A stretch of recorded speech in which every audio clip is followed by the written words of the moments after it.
From Pacifica, this is Democracy Now! I spent the whole night there,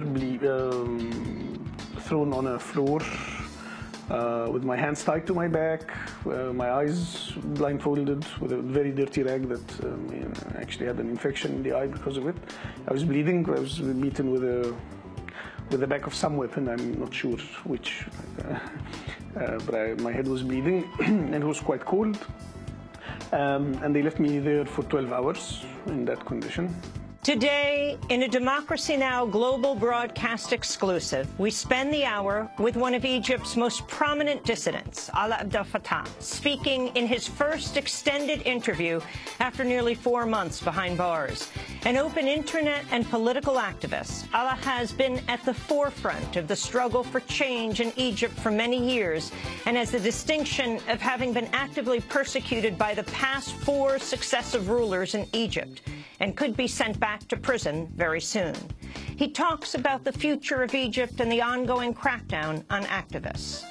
There's also a couple of cases where students have been sentenced with crazy, like 14 years and 17 years and 11 years and so on.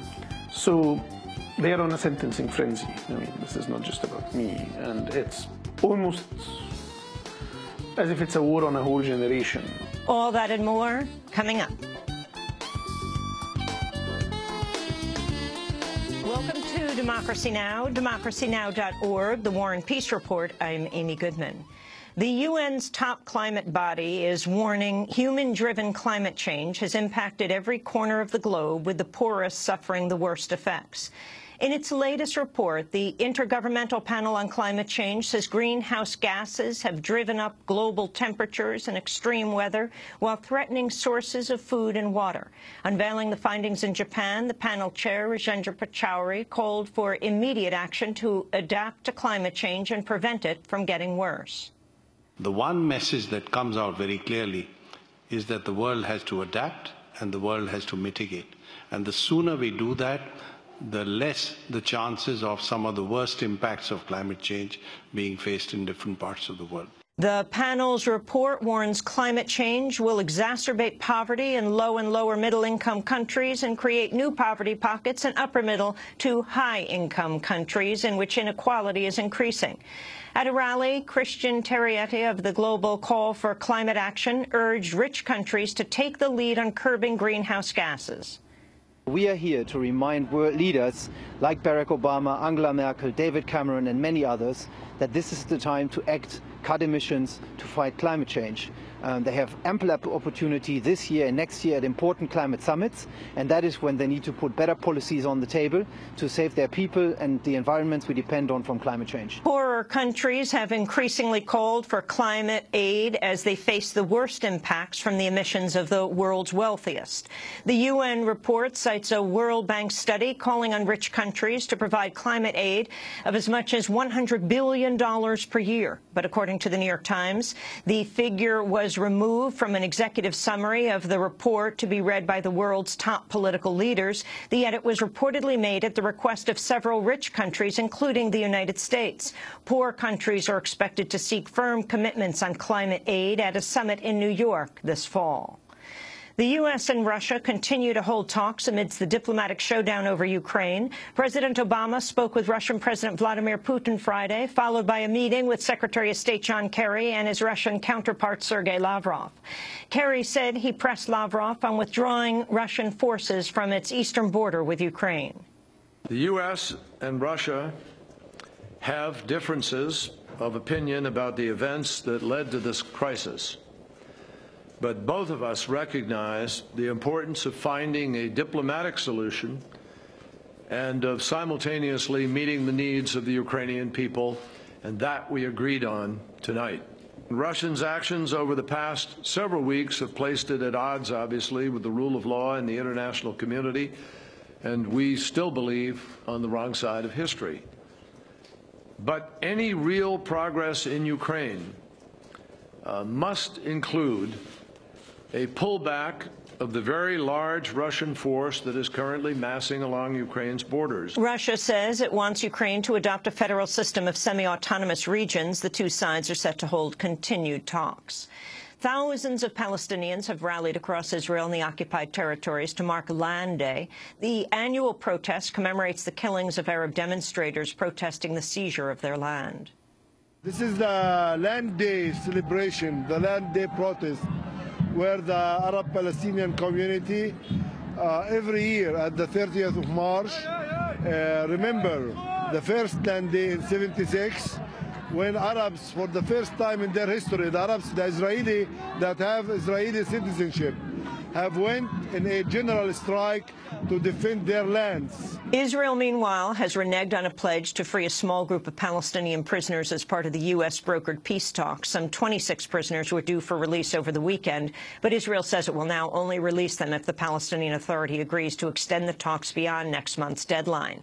The negotiations have faltered so far over Israel's continued expansion of settlements in the occupied West Bank.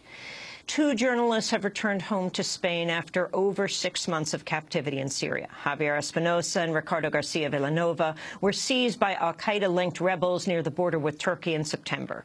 Details on how the pair were released are being kept under wraps. For journalists in Syria, there are at least 9 foreigners and 10 Syrians still missing. President Obama has reauthorized the government's bulk collection of phone data for 90 days, despite calling for the practice to end. In a statement, Obama said he'll sign an extension because Congress has yet to approve his proposed reforms. Speaking to NBC's Meet the Press, Democratic Senator Ron Wyden said Obama should end bulk collection on his own. Well, I believe the president ought to make the transition right away. I believe strongly we ought to ban all dragnet surveillance on law-abiding Americans, not just phone records, but also medical records, purchases, and others. Under Obama's proposal, phone companies would store the metadata and the government would mine it using individual court orders. On Friday, the Obama administration bid farewell to General Keith Alexander, the longest-serving head of the NSA. Defense Secretary Chuck Hagel paid tribute to Alexander's tenure. Our responsibility, all of us, whatever the revolutions in technology, is to guard not only our nation, but also the fundamental character of our open society. General Alexander, your vision, your dedication, your leadership have allowed us to begin that task. Now it is ours to carry. From a grateful nation, thank you, Keith. Thank you. General Alexander will be replaced by Admiral Michael Rogers. Hundreds of people have marched in Albuquerque, New Mexico, to protest a spate of deadly police shootings. The latest saw police kill James Boyd, a homeless man who appeared to be surrendering at the campsite where he was sleeping. After a peaceful march, Sunday's protest turned into clashes as police fired tear gas at demonstrators who threw rocks and blocked traffic. At least 4 people were arrested. As demonstrators marched in the streets, a group claiming to be the hacker group Anonymous took down the Albuquerque Police Department's website for several hours.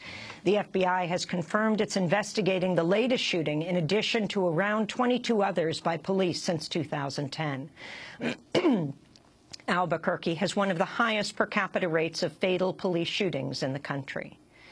A top ally of embattled New Jersey Governor Christie has resigned. David Samson served as head of the New Jersey-New York Port Authority, which oversaw the bridge whose lanes were shut down in an apparent act of political retaliation by Governor Christie aides last year. Christie announced Samson's departure at his first news conference since the Bridgegate scandal broke open in January. In his comments, the governor also defended using taxpayer money to fund a report by close associates that cleared him of wrongdoing. He believes that the best way to start a new era at the Port Authority is with new leadership. In line with that belief, David tendered his resignation to me this afternoon, effective immediately. No matter who I chose to do this, questions would be raised by some quarters as to those people's objectivity. My answer to that is, look at the report.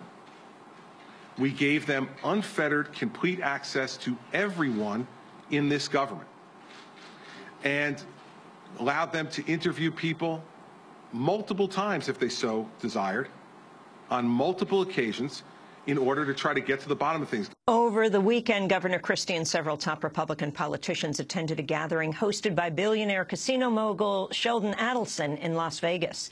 The conference was dubbed the Adelson Primary, as Adelson's donations could play a major role in the 2016 presidential race. Christie unintentionally caused a stir during a speech to the Republican-Jewish coalition at Adelson's casino, the Venetian, when he said the words occupied territories. Invoking a line previously used by George W. Bush, Christie spoke of flying in a helicopter over the West Bank and becoming mindful of Israel's security challenges. Christie later apologized to Adelson for calling the West Bank occupied, saying he misspoke. The Justice Department is recognizing same-sex marriages performed in Michigan when they were briefly legalized earlier this month. A federal judge struck down the state's ban, prompting hundreds of weddings the following day. But an appeals court then froze the ruling after the state appealed. On Friday, Attorney General Eric Holder said those couples that managed to tie the knot can receive federal benefits. Holder took the same step for same-sex couples in Utah earlier this year. West Virginia's Democratic Governor Earl Ray Tomblin has vetoed a measure that would have banned abortions after 20 weeks. The law was similar to one struck down in Arizona last year. And a House panel investigating a deadly safety defect in General Motors cars has revealed federal regulators failed to open a probe despite knowing of numerous problems in 2007. According to the New York Times, the National Highway Traffic Safety Administration was made aware by its own investigators that faulty ignition switches in Chevrolet Cobalts caused 4 deadly crashes and scores of accidents, but it took no action. Documents released last week showed GM continued to mislead the families of accident victims despite acknowledging the defect in 2009. GM has recalled some 3.1 million cars this year. It admits the defect has caused 12 deaths, but independent estimates say the toll could be in the hundreds. And those are some of the headlines. This is Democracy Now!, democracynow.org, The War and Peace Report. I'm Amy Goodman.